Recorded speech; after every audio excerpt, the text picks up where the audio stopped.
Hello YouTube, Joey here from Buddyfight TCG Central, bringing you guys, TBI subbase and other viewers, a deck profile that Jalen asked me to do. So, I play Black Dragons, as you may or may not know from the stream, but I play Black Dragons. He asked me to do a deck profile of the deck I used in the most recent match video, so let's jump straight into it and let me know what you guys think in the comment section down below. I will be keeping tabs on this video to hear your guys' thoughts, so I'll be able to respond, and if there's anything I missed, hopefully Jalen or any of the other TBI guys let me know questions/comments. So, Darkness Dragon World. Yeah, it's kind of the only deck you can play Black Dragons in other than Einer's Y as of right now. And you also got, as my buddy, Awakened Black Death Dragon Abigail, 6,000 power, 2 critical, 1,000 defense, has a 1 gauge call cost. He's a size 1 monster with the Black Dragon attribute, and he has the ability of when this card enters the field, destroy an opponent's monster, and if you do, send the top 2 cards of their deck to the drop zone. So he helps out the drop zone and he destroys things. Pretty good. And it's not on call, so you pretty much get a plus on call. Really nice. So the first size 1 monster we have is 3 Black Panoply Abigail. The only reason I'm pretty much playing this because I don't have Gaito, and I really don't want to go out of my way to get Gaito, or else I'd probably be playing 2 and 2 or 3 Gaitos. But he has the ability. He has 2 abilities. The first ability is when this card attacks or is destroyed, send the top card of your opponent's deck to the drop zone. And his second ability is when this card attacks, if there are 10 or more cards in your opponent's drop zone, this card's attack cannot be nullified if it is attacking alone. So, yeah, pretty much really good. 2 crit and 4,000 power, unnullifiable attack. It has almost non-existent defense though, just like base Abigail and almost every other Abigail out there, so not really much of a wall. It's just there to deck thin and have unnullifiable attacks. Then we've got 3 copies of Black Blast Death Napalm, size 1, 2,000 power, 2 critical, 2,000 defense. The 1 ability of Ammo Blast, I think? Blast Ammo. And it basically triggers whenever this card's destroyed. You can pay a gauge, and if you do, send the top 5 cards of your, or up to 5 cards from the top of your opponent's deck to the drop zone. So this is really good in helping set up their drop zone. It's a really quick setup, and if you're doing plays with unlimited death drain, you can easily get 15 to 23 cards, I think I did the math for, in the drop zone, depending on what you do. So very, very good. And moving on, we got 4 copies of Black Downpour Zekron. His stats are kind of low, but he has some nice abilities. So he's a size 1 with 1,000 power, 2 critical, 1,000 defense, and his 2 abilities are these 2. The first one being when this card enters the field, choose a monster on your opponent's field, sadly not a card, and give it minus 10,000 defense. So this basically allows you to hit any wall from Ozzy to Jaeger relatively easy. Seeger, like, I mean, you can just name the wall monsters. Ball Soleil, any of them. Pretty easy to hit with your entire field. Second off, he has the ability of, when this card destroys an opponent's monster, send the top 2 cards of their deck to the drop zone. So basically, you get destroyed by anything, mill 2, whenever he attacks. Like, well, not destroyed by anything. If he attacks and destroys, mill 2. Really good job at doing what he does. And 4 copies of the Buddy, which we already went over. So, there you go. And that's it for the size 1 lineup. So we play a total of 14 size 1s.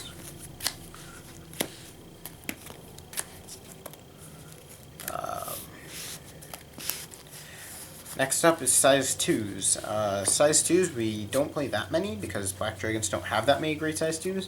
The first size 2 we play is 3 copies of Black Dreaded Motion Cataclysm, size 2, 6,000 power, 2 critical, 1,000 defense, free to call. 2 abilities, the first one being when this card is destroyed, you send the top 2 cards of your opponent's deck to the drop zone, and if they have 6 or more cards after that, put the top card of your deck into the gauge. So he's Gauge Excel, and he's a beater, as well as having move, which is kind of relevant now because of the fact you actually play items in this deck. Before it was weird because you wanted to play items, but there weren't that many great items and a whole bunch of shenanigans. Now we got solid items that the deck likes. So yeah, really nice to have. And then we're playing 3 copies of our next and last size 2, Gloomy Black Dragon Snake Balsam. It's 5,000 power, 2 critical, 4,000 defense. I think he has the highest defense out of all the Black Dragons that are not size 3s. And basically he has one ability, being Gloomy Flame, if I remember right. Yeah, Gloomy Flame. When this card enters the field, destroy a Black Dragon attribute card. So if you're playing cards like Nightmare Cage, or I think even Gated Darkness Dragon is a Black Dragon. I have no clue. Let me check that one. I don't play it, but I have the card somewhere. No, it is not. So never mind on that one. But basically, if you play those like Black Dragon items or whatever, you can destroy them and then put the top card of your deck into the gauge and draw. So destroy a Black Dragon attribute card. If you destroy an opponent, you basically get a mill 5 and a draw. If you destroy something like Gale Fang, you get 2 life or 2 draw, a life, and a gauge. It's really good and it does a great job speeding up the deck. So you play him for that reason, but you only play 3 because 1, it's a once per turn named ability, which I don't think makes that much of a difference, but makes a difference, and also 2, you just don't really care to play more than that because you have other draw mechanisms and a whole bunch of other things. And going on into actual normal size 3s, yes, apparently you play those in my build. I am playing 2 copies of Super Sun Dragon Ball Soleil. 7,000 power, 2 critical, 7,000 defense, size 3, pay 2 gauge and put a monster in this card's soul for a call cost, and he has 4 lovely abilities. Double attack, soul guard, counteract of pay 1 gauge, and if you do destroy a monster in your opponent's center, you can use that ability as many times as you want. And the other ability is a continuous ability where as long as he has a soul, he gains an extra critical and he reduces damage taken by 1, including burn, penetrate, normal attack damage, pretty much anything you think of. Effect damage or attack damage. Or even just cost damage, like Purgatory Knights Forever if you somehow played that, or this and that. So this card's super solid in pretty much any deck you could play it in. Ainz Y, Black Dragon, or DDW, Neo Dragons especially, because you can add Dragon Arms into the soul, and Dragon World, it's solid in all of those. So I mean, there's almost no deck you don't want to play this in. And it just does a phenomenal job. So yeah. Really, really good card. Don't know what else to say about it. Moving on to the spells, we play 2 size 2s, 6 size 2, or 2 size 3s, 6 size 2s, and 14 size 1s, giving us a 22 regular monster count, not including impact monsters. So going into the spells, first off, we are starting with 3 copies of Soul Steel. This is basically your typical Dragonic Charge with a twist, in the sense that if there are 10 or more cards in your opponent's drop zone, you get an extra gauge, giving you 3 gauge. And gauge is kind of important, and since we're not playing Balzam anymore, or not Balzam, since we're not playing Zakrown anymore, this is pretty much the next best thing.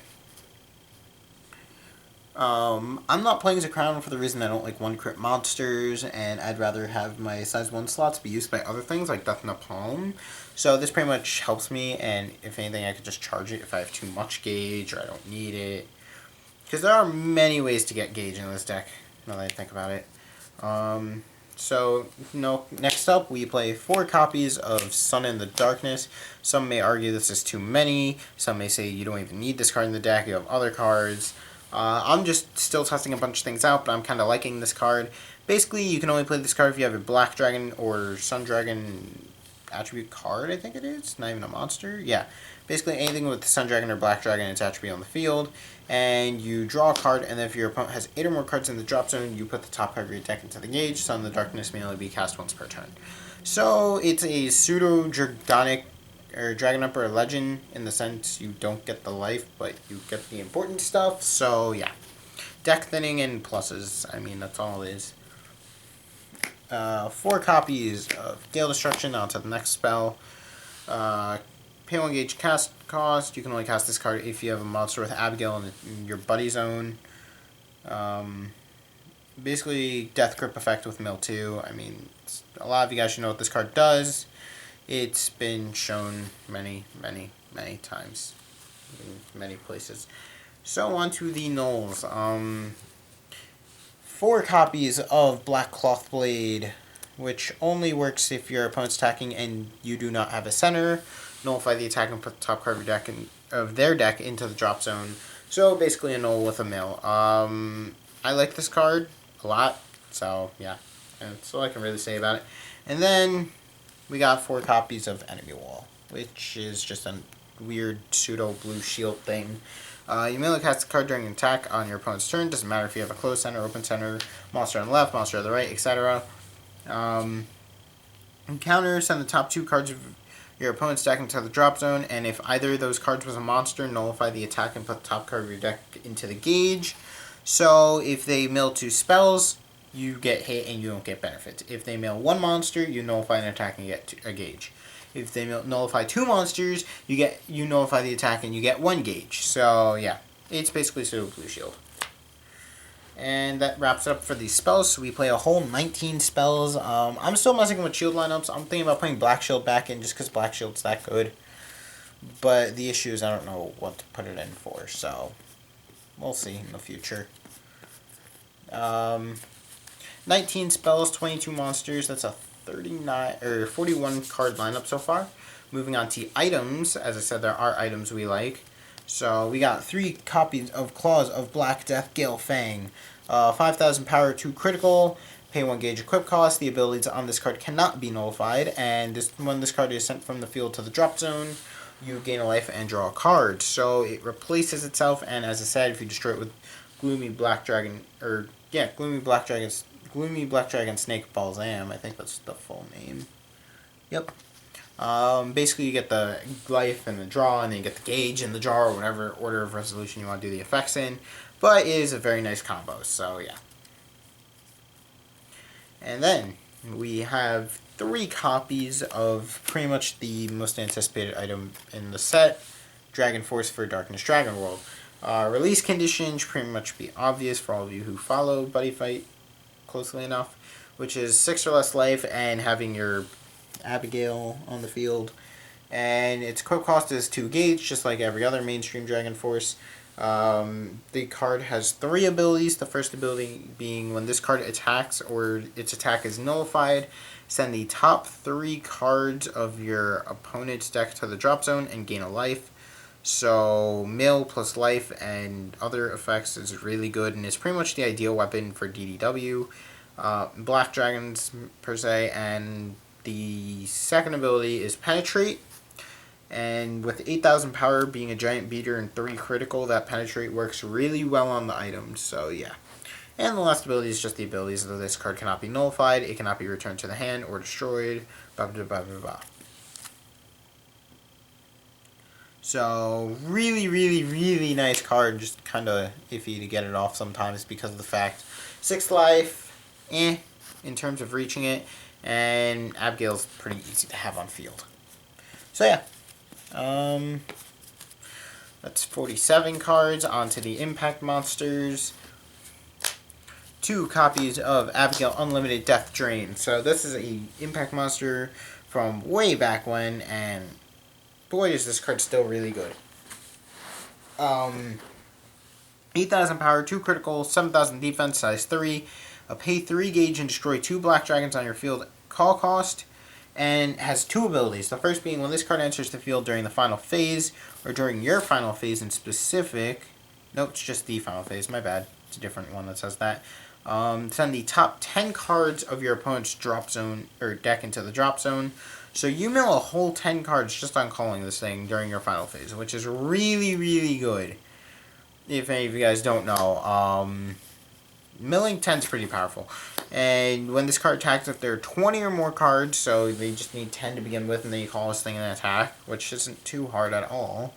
If they have 20 more cards in drop zone, you basically deal 2 damage and gain 2 life on attack, which then adds up when they take another 2 from the critical, and you gained 2, as well as having a nice big monster in the center. So, Vanishing Death Hole is just a really, really nice card to put it. And then we got 2 copies of the brand new Impact Monster, being Abigail Last Death of Violence. I'm sorry I wasn't showing you the card, I had to fix something. Abigail Last Death of Violence is a new Impact Abigail that just came out in Shine Super Sun Dragon, and he has 10,000 power, 2 critical, 6,000 defense, and he's a size 3 monster, just like every other Impact Abigail. And he has the pay 4 gauge and destroy 1 or more black dragons on the field call cost, which both are kind of significant. The extra gauge can be kind of hefty at times. And at the same time, destroying more than 1 Black Dragon, but having a minimum requirement of 1 is very nice due to being able to trigger effects and other miscellaneous things. So he has 2 abilities. The first ability is when this card enters the field during your final phase, if I remember right. Yeah, this one says during your. And if there are 10 or more cards in your opponent's drop zone, nullify all other cards on the field and destroy them. So basically it acts as a pseudo Ragnarok, which is really nice.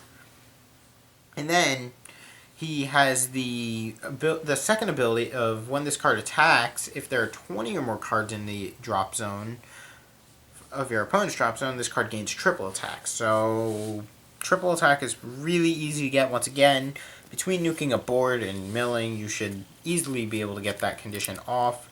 Unfortunately, I misplayed really hard and did not get said condition off in the match video, as you guys saw. But that pretty much concludes it, with a 51 deck being 22 normal monsters, 4 impact monsters, 19 spells, and 6 items. If you guys have any questions, concerns, comments, recommendations, etc., leave it down in the comment section down below.